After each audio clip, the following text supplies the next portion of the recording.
You ingest that, it repeats again, and that's become of the loop of that fear-based energy we were talking about. And this is about releasing yourself from it. Yeah. So do you think if you eat a cow, for example, that was living in fear near the end of its life, that energy transfers to the human body too? Of course it does, because you are interconnected to the ecosystem of the planet.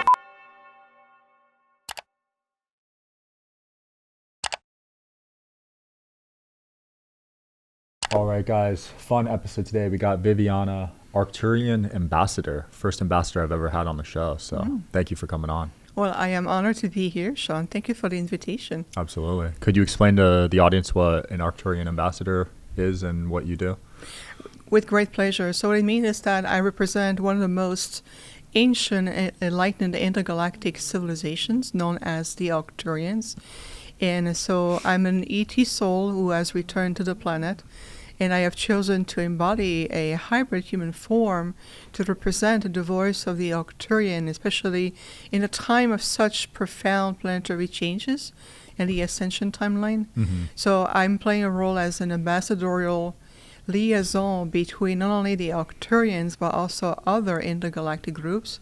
I work in conjunction with many other interstellar councils, such as the Andromedans, the High Council of Syrians, the Pleiadians, working also with those from the Venusian and Taurus and others. So I'm also a liaison for the Galactic Federation of World Alliances, and especially the council that is responsible to monitor the progress, the changes on the planet and in the solar system. So we're here really much on behalf of the spiritual hierarchy, monitored by the Masters of Light, and they're the one who've been monitoring the solar system progress and the Earth and everything that enters into the solar system. So I chose to be an ambassador. I have done that multiple times, but the time is where the Earth is right now. We felt it was very important to have a direct voice, and boots on the ground has much more influence than remaining into my original Arcturian self. And this is partially just a quick summary of the purpose of being here as a point of liaison known as an ambassador. Wow. So these ambassadors have been around throughout history. Indeed. If you look at the Earth history, even in the time of when Atlantis, or the first cycle of Atlantis came through, I remember that I was there as well as a point of liaison with other delegates, in the form, again, as an Arcturian. This is who I am. This is how I choose to serve source consciousness in this lifetime. But this time, instead of retaining my original ET form, which we could have still communicate, but I would be unable to be in your studio right now, I chose to be more the embodiment of the species I want to represent and be of service of, and being able to connect with you to says, just remember that making contact with your intergalactic brothers and sisters, it is available to you now. I just allow us to show you the pathway of remembrance, how we can work the mechanism of making contact. It's so much more available that it's been led to believe, and this is why I prefer to choose that way to be here and says, let's make contact directly from the planet, directly right here. We're not out there, we're right here with you. And to be able to see what can we do to helping humanity and human beings and all life on this planet to regain this original celestial conscious self, rather than these personality form that people embody and then they forget about who they are. Yeah. So that's the goal. When do you see that potentially happening, when we become one? And that's a great question, because unity is the base of everything. Right now, what we see is the greatest obstacle to the growth of humanity is fear. Fear is what is maintaining human beings in a constant state of polarization and duality. And that duality is also retracting you in a state of instinctual responses or reactions, whether it's your mind, whether it's, what feeds you, it's more like primal energy or survival. That is what we came to say. There's no need to abide by these very old 3D structures anymore. So to your point, Sean, it's been ongoing for generations. Every generation of soul or starseed or ancient soul who have returned to the planet have contributed constantly to the awakening of humanity. In just the last 5 years alone, if you look at the last 5 years, there's been a propel of moving forward into consciousness. And the proof, one of the proof is this conversation right now. Maybe 5-6 years ago, may have been not as possible. Today, the doorway of curiosity, expansion, possibility is open again, so we can have those dialogues together again. Yeah, I don't think I would have had this conversation 5 years ago. That's why I'm picking up on. I'm feeling it. People would have put us in a psych ward. You know. I get it. Believe me, I've been very patient, monitoring the movement and doing my work and unfolding. That's the beauty, is that my ambassadorial role as representing and very ancient and enlightened intergalactic group consciousness is I have to learn to have patience, to feel the pulse. Where are we on the planet? What is accepted? If you look at just, let's make a reference back in the 80s, for example, right? In the 80s, disclosure or making contact was mostly through TV shows, movies, sci-fi like E.T.'s, or a movie like Cocoon or the Series V, or, Star Wars coming up at the end of 70s, moving into the 80s. That was a way to Generation X to really say, hey, there's something much more to us. There's a great movement here on the planet and in the multiverses. And this is a way of those who were in contact creating really fantastic sci-fi movie in a way to open the field. Now how far we have gone. Look how far overall the consciousness of humanity has grown just from that standpoint in time, right? From the 80s up to today. And welcoming other generation like yourself that says, okay, I'm going to receive the call and I'm going to open the field and creating this fantastic podcast that reached the heart and souls of millions and says, can we bring something else? And here we are today, you and I sitting with each other. And you may not see them, but I can tell you, I can feel that, and my delegation is here. So this studio here is surrounded by beings, interdimensional beings, who are really excited and joyful to see that potential unfolding right now. Wow. So when you say delegation, is that something everyone has, or what exactly is that? Of course, allow me to bring clarification. So when I speak in terms of my delegation, it's a group of Arcturian experts and understanding human consciousness that are assigned to me for my mission. So I'm getting a lot of support. I am in constant telepathic communications with them, including, my Arcturian guides. I am also in communication with the entire group consciousness. Arcturians, we communicate with each other through soul essence. They can be right here communicating with you, and I can still hear them talking to me in terms of thought forms, the exchange with them, who we are. And this way I become the vessel, the communicator that can bring into 3D linguistic field or comprehensive English language. So I can tell you, okay, this is what we would like to say. This is why I'm here, part of the reason I'm here physically. Very interesting. Yes. So do you think it's your subconscious that can hear them in the background? It's a great question, because I know the subconscious can play a part for everyone to tune in. In my part, I'm genetically engineered to be in a natural exchange. So think of it as a very complex system of fiber optics, very advanced technology that constantly I receive transmission, and I also am a receiver, so transmit and receiver. So they transmit constantly what would you call a thought form, a form or a code that contains instructions, imagery, feelings, emotions, word, and sometimes it would say concept. They will speak to me as concepts so I can translate that. But it's in real time, like I'm speaking with you and they do communicate with me at the same time. Wow. Yes. It's almost like a form of channeling, right?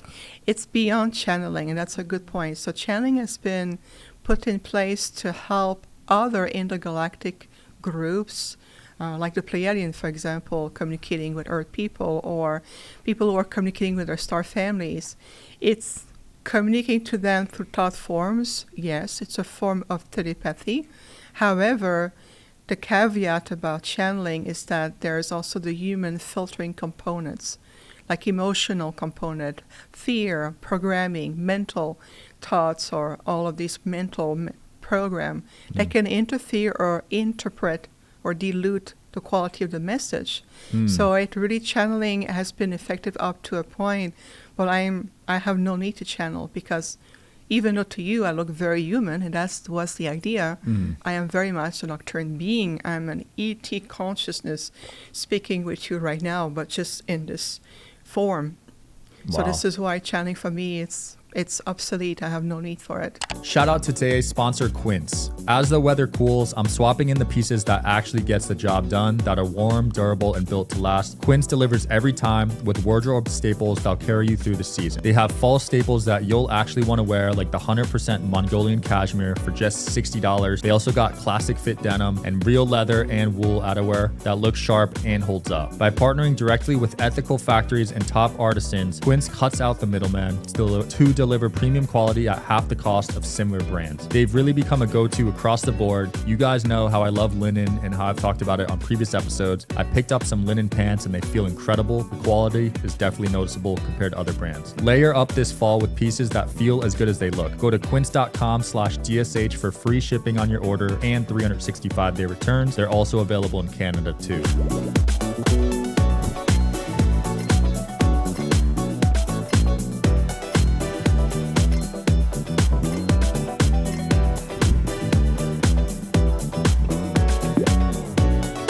How many of the ambassadors are there right now on the Earth? Great question. So the different emissaries and different ambassadors representing different groups. So for example, there may be many emissaries representing different groups, like many Syrians on the planet, or from Orions, or from Alpha Centauri. So there will be many of them depending on their mission, at what generational timeline they return to the planet. So that way there are many in a sense. But in terms of Arcturian, I know that I was selected. In reality, I volunteered for the task. Because of my years, thousands of years of experience into telecommunications and interstellar communications, I look relatively young from a human perspective here, but I am thousands and thousands of years old. Wow. We are very ancient beings, guardians. Wow. And do you recall all those past life memories too? I recall only what served the best to serve my purpose and my mission here. See, here's the thing about Arcturians. We are extremely benevolent and we're a master at what we do. So because we are millions of years old, we understand how to, let's just say, adapt to the needs of a species on the brink of such a profound stage of evolution like human beings are, in a state of huge opportunity, potential, and expansion. So what I need to retain or remember is really much to support what I'm come to do. And then, of course, the memories are here. I'm still coexisting with my Arcturian self. So when I return to the ship, I can see myself. That's the thing, is I see myself as an Arcturian as much as I recognize this hybrid human form. And I understand that it's only a fractal of the infinite part of my being that is serving on the planet right now. Wow. Because there's multiple timelines happening right now, right? Can you repeat that? There's multiple timelines happening right now, so you're actually in many places.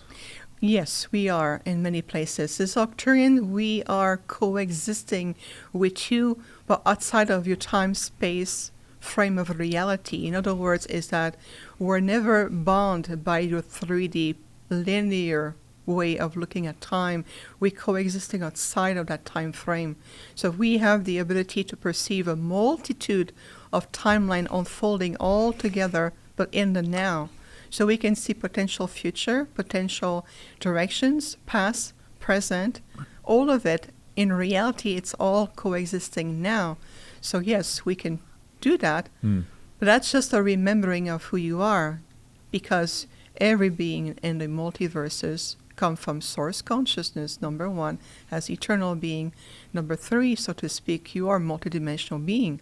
So multitude aspect of you or fragment of you also coexists with you into your now. So for example, have you ever had a place where there's a deja vu? Yeah. Right? You go like, I know I've been here. And you talk to your friend, you go like, look, this is too familiar. I can feel it. I can see myself. That's because at that moment you tune in into a fragment or a memory of yourself in that timeline. And that timeline is returning into your, now you're recognizing into your conscious field, and it becomes a real-time memory for you. But that's the beauty of it, Sean, itself. We are returning to that point. This is why we need to release ourselves from the illusion of linear time.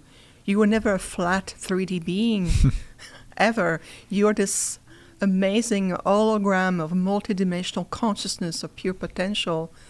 This is why the releasing of the fear is so important, and being able to understand, really walking with us. We're here to help you remember.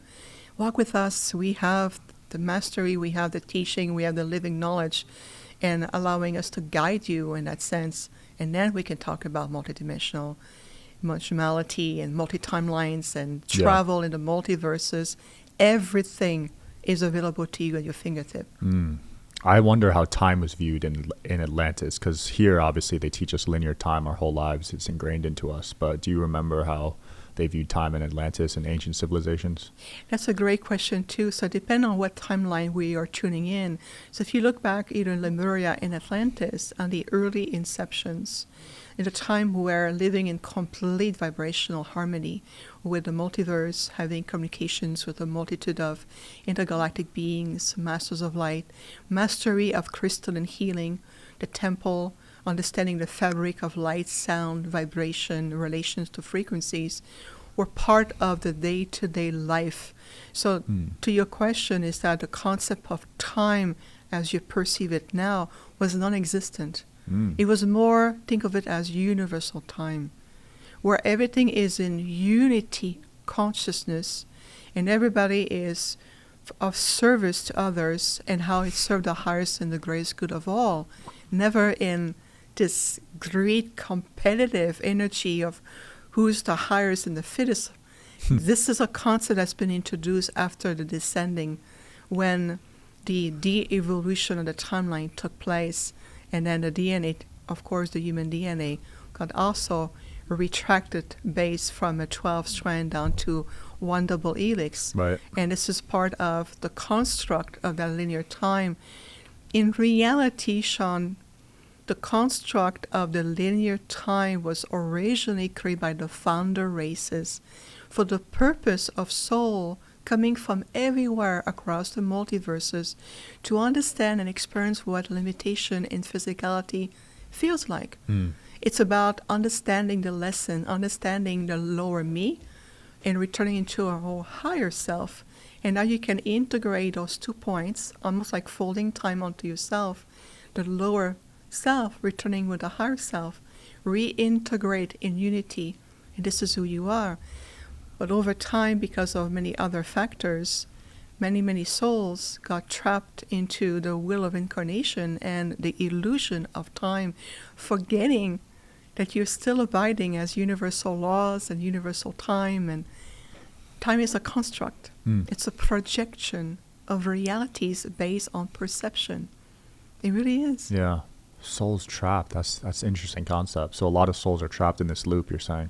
Yes, and that's nothing new. It's been there for thousands of years. And this is something we also seen in the Galactic archives, just the history of Orion invasions and the conflict going on, as many souls got trapped into the duality energy. And the only way for the soul to learn to reintegrate those dualistic experience was through reincarnation. So many souls from Orion came through the reincarnation cycle and has returned to the planet Earth, as you know her here, or Mother Gaia, and have been moving through many cycles, or what we call soul time cycles, in many incarnations. See, I have none of those memories because I have very few physical incarnation on this planet. I have a few, but not that many. But we do understand it. We're just looking at the Galactic Archive. It's all encoded there. Interesting. Yes. How does the reincarnation process work from your experience?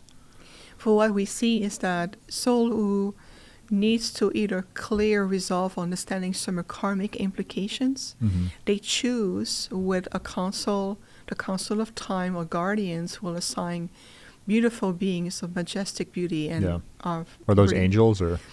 Well, angel is a term that you may recognize, but they're beyond. They serve, they serve the one. They serve the source creation, and they always guide the souls to see what will be the next best incarnation, whether in a physical form, what planet, what solar system, what density that will propel the soul to fulfill the lessons known as the soul blueprint.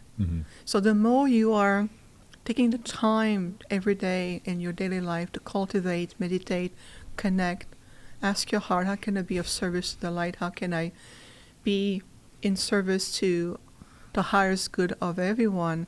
You're allowing yourself to listen to your soul language and start to remember through creative endeavors, inspirations, dream state, deja vu, synchronicity, about what is it that your soul blueprint contains in this lifetime. And say, I'm going to fulfill that, and then I'm going to be able to move forward beyond the reincarnation wheel and move into higher octaves. Yeah. What about returning to be formless, just pure consciousness? I remember some of even the intergalactic beings. We move beyond our identity as an Arcturian or a Pleiadian or a Venusian. Wow. Souls continue to evolve. Wow. Yes. So it keeps going.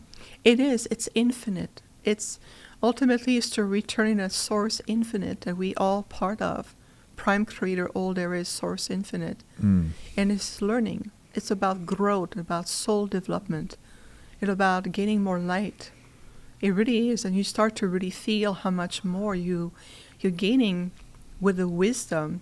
Then you move into the octave. Think of it as when a child starts kindergarten, You move into first grade. By the time you reach fifth grade, you go, wow, I learned so much. I know to write, to speak.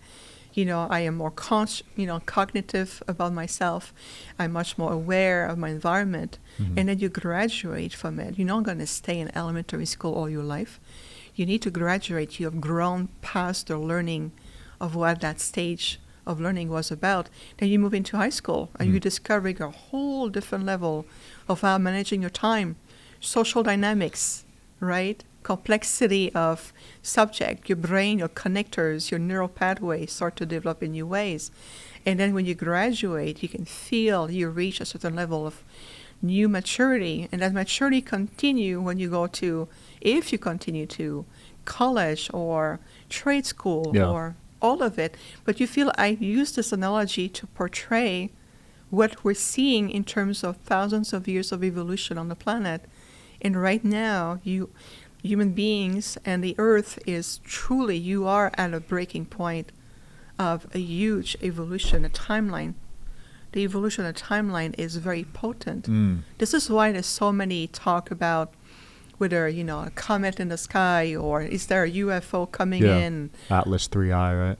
Yes, this is just a very, very ancient interstellar object called a comet.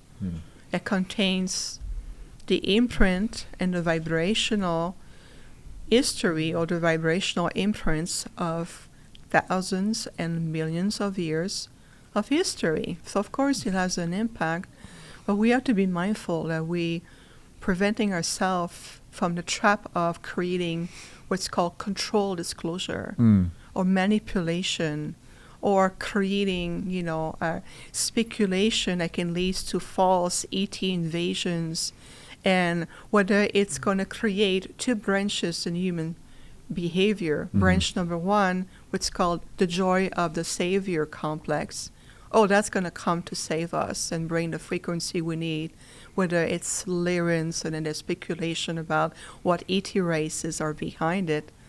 Or branch number two, into the fear, and then the fear is you opening the door to vulnerability on a subconscious level to allow authority to come in and project what has never been there to in the first place and create what's called false narrative. And those narratives are very much designed to help you fear the most natural heritage the human race has. And that heritage is your galactic origins. So imagining you're fearing an aspect of yourself. Yeah. And that's why there's this third interstellar most ancient comet in history, reported in history of human race, observed by many, yes, it has a significance in a sense of, can you tune in to the vibrational content and the frequency of an object has traveled for millions of years? That is significant, not the story or the speculation around it. Yeah. So we have to be mindful about what direction, what narrative are we sustaining, whether you're a spiritual leader or podcast host or someone who is online constantly and want to see what's the latest feed. That's about discernment. And so we're here, the enlightened intergalactic group like ourselves, we're here to walk with you in the path of conscious awakening, the organic part, as opposed to the forced, fearful, control narrative and speculations. This is why it's very important to feel like, where are we? What shoes? What timeline are you choosing? Right. Yeah, there is a lot of controlled narratives. Exactly. And, and of course, organizations like NASA and UN creating a project like, I think it's called Project Blue Beam. Yeah. That may potentially utilizing holographic projection. They already did it in Miami. Well, imagine that. But again, utilizing this projection to create a narrative, a control narrative about a beautiful, very ancient phenomenon that is natural and organic. Yeah. And this is why, I'm very mindful that when I give interviews, all of this, I really very never going to feed that speculation. And those who are in power, I say, if you're utilizing your gifts, your training, your abilities to feed speculation and false narrative, you're no longer being of service. That's service to self. Wow.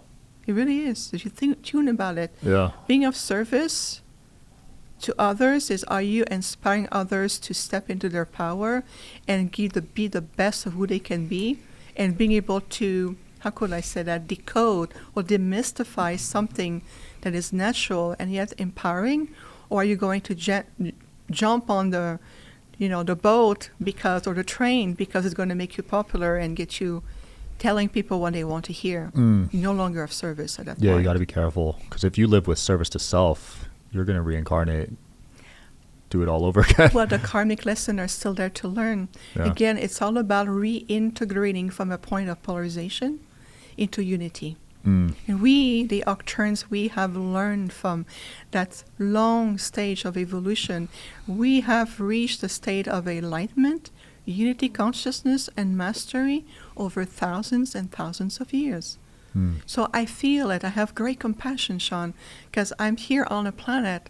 I feel the human emotion. I understand the journey, but I'm also representing something magnificent, ancient. They say, allow us to show you what living knowledge and wisdom is truly about. So you can feel the emotion, but do you have human emotion too? Oh, in spade, I feel them so much. So you're an empath. I am very much so an empath. I am multidimensional empath. That means that whether I talk to a human being, whether a Syrian being comes to me, or an angelic being, or even a consciousness of Gaia, the planet, because she talks to me, Really? or even an elemental, I have the ability to project myself into their conscious field and understand, feel, and recognize what reality is happening for this being. So I am very much of an empath, yes. Are the elementals still around? I haven't ever talked to one, but...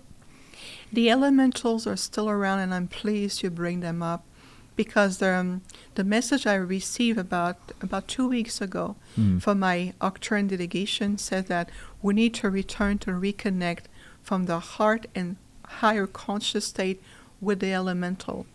It feels like they've been, there's been a bit of a struggle because of the change. And then the thing is that when something like the 3-eye atlas have been redirecting so much, all kind of attention and diversion, that people are redirecting their energy there, and they're depleting the coexisting, the collaboration with nature, with the elementals.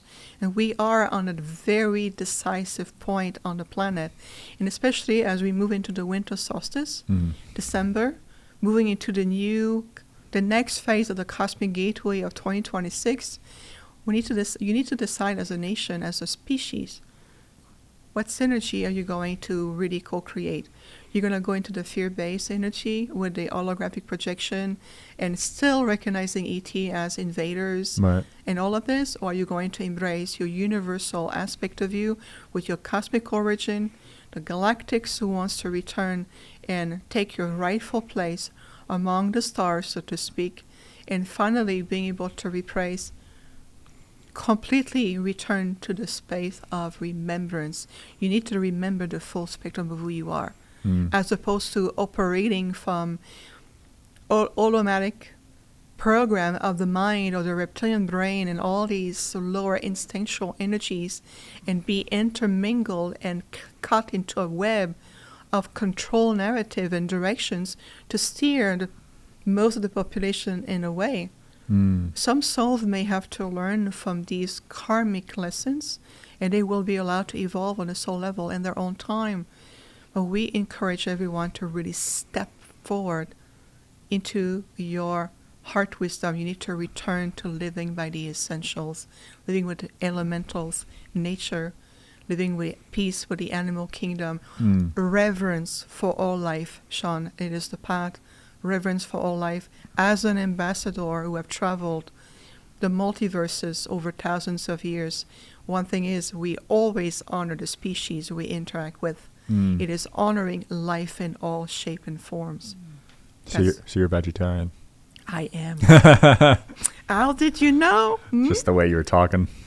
Of course. But it's just, the thing is, when you start to tune into life, you have to really to feel that everything is consciousness, everything contained, the source consciousness codes within themselves. Even those who feel lost, we can guide them. But you have to have an open mind, an open heart, and a curiosity, the flexibility and the adaptability to accept that invitation. Well, vegetables, I just found out they're living too, right? Right. Trees and grass and Everything flowers. as a life force energy. So when you honor, let's say, the vegetables you eat and everything, look how the reflection of how the animals have been treated on the planet, like farm or for industry, you can tell that there's a huge disconnect from the profoundness of honoring life. Look at the Aboriginal tribes, the indigenous tribe around the world. You may say, well, back in the days, the tribe will go hunt for the deer or an animal, but the honor behind it, they were honoring the soul. It was done in a way that was only contributing to what they need the most. Never for waste or mass production. Right. Cows, animals, pigs are not cars into mass production or creating furnitures or creating a mass, object. You have to think about, it hurts yourself. You have to be mindful of recreating a paradigm of pain, suffering, and fear. You ingest that, it repeats again, and that's become of the loop of that fear-based energy we were talking about. And this is about releasing yourself from it. Yeah. So do you think if you eat a cow, for example, that was living in fear near the end of its life, that energy transfers to the human body too? Of course it does, because you are interconnected to the ecosystem of the planet. Everything that's happening on the planet, no matter it's in Africa or in the middle of the Pacific or here in America, we all interconnected. This is what's called the great living ecosystem of life. If you start to really tuning in and understand and living by it, you're changing the face of the planet. Your world will ascend, your consciousness will return to the point of universal being. You are returning to be a cosmic citizen as opposed to a 3D being, living and influenced by a construct that has toned down all of your faculties, the pineal gland, whether it's your DNA, your codons, your empathic abilities, your telepathic communications, ability to heal yourself, being able to communicate with each other by what's called soul essence transfer. All of this is part of what we see, part of the new reality coming in. It's a potential, and we who represent the enlightened ones, in terms of your galactic brothers and sisters, this is where we're here to supporting you with. So releasing how this mass production of fear and all these other lower instinctual energies, even sensational stories. Ask yourself, reveal the truth behind it. What is behind this atlas? Connect to the comet. It has a consciousness too. It doesn't mean it's a vessel with reptilian and greys or Lyrians and all of it. It contains the energy, the history maybe of hundreds and hundreds of intergalactic groups, as opposed to narrow down to one or two or three. Why? Think of it.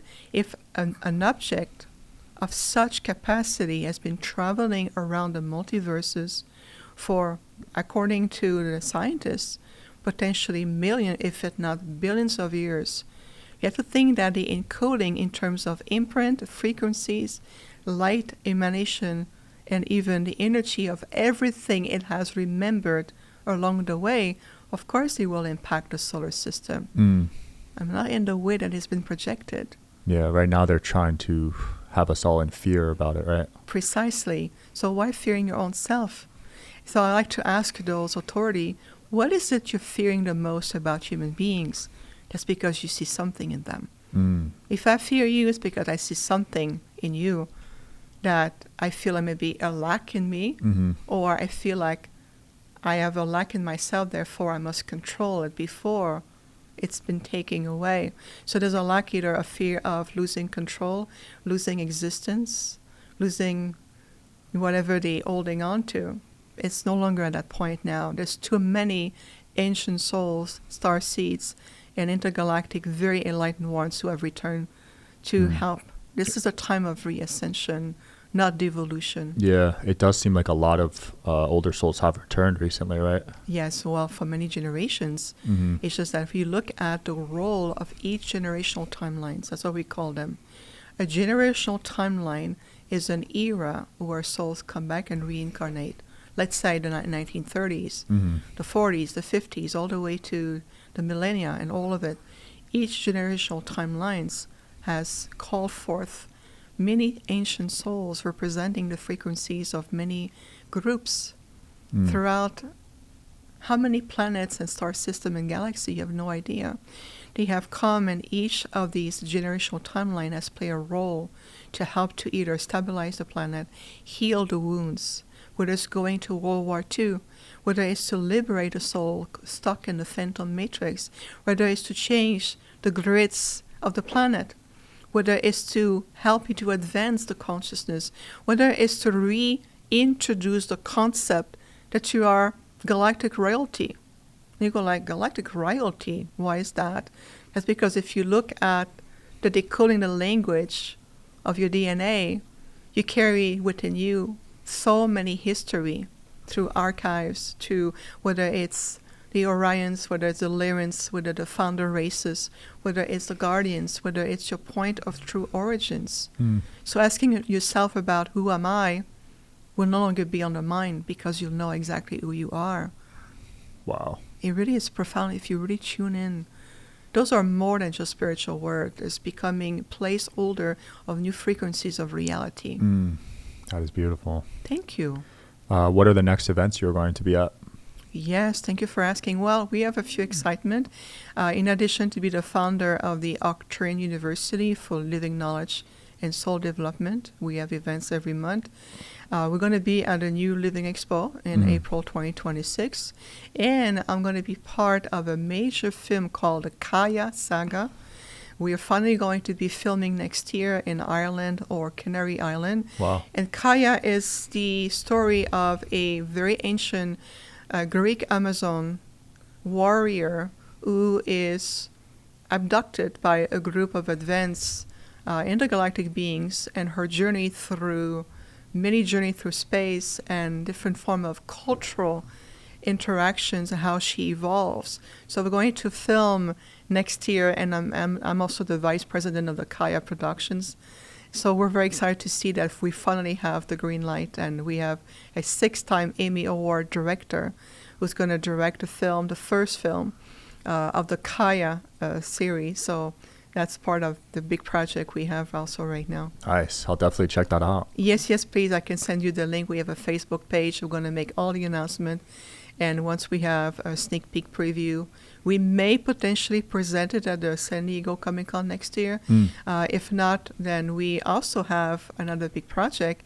My husband and I, Peter Benson, in collaboration with Neil Gore at Portal to Ascension, we're going to have our first official conscious UFO conference in Scottsdale, Arizona, called the Next Generation UFO Conference.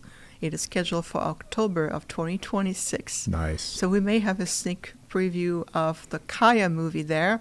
And of course, you're more than welcome to join us. I'd love to. Yes, Thank we'll you. keep you posted. Cool. Anything else you want to close off with here? Thank you for your time. I want to thank you personally, Sean, for your openness, your calmness. I love how you have really created a beautiful flow, and I feel like it's going to really help and inspire your audience. Remember, no more fear. It's to stay in your light. It's a time of rising in the opportunity that this lifetime has given all of you to understand what is it I'm here to accomplish, how am I influencing the movement of the conscious evolution on the planet, how am I contributing every day, and it's about daily living in this higher conscious connection. Take the time to ask your heart, how can I be of service today? What blessing behold this day? And it's really about releasing fear and returning to unity. Human beings need to heal themselves from the polarization and duality that has kept this beautiful species captive and not even ignorant of who you really are. And it's a time to take your power back. In consciousness, it says, no, I no longer allow the control narrative to dictate something organic, beautiful, natural, and very ancient. And like whether it's a comet, whether it's a orb of light, whether it's a dream you have, whether it's your own beautiful connection and you experience, is it true? Is it valid? Yes, it is. It's about understanding the release of the mind control and being able to take your true power. And we're going to continue to be here with you. Beautiful. I'll be supporting you. Thank you so much for coming on today. Thank you so much for having me, and your support. It means a lot. And many blessings to you and your wonderful audience worldwide. Thank you. Check her out, guys. We'll put her social media links in the video, and I will see you next time. Wherever you guys are watching this show, I would truly appreciate it if you follow or subscribe. It helps a lot with the algorithm. It helps us get bigger and better guests, and it helps us grow the team. Truly means a lot. Thank you guys for supporting, and here's the episode.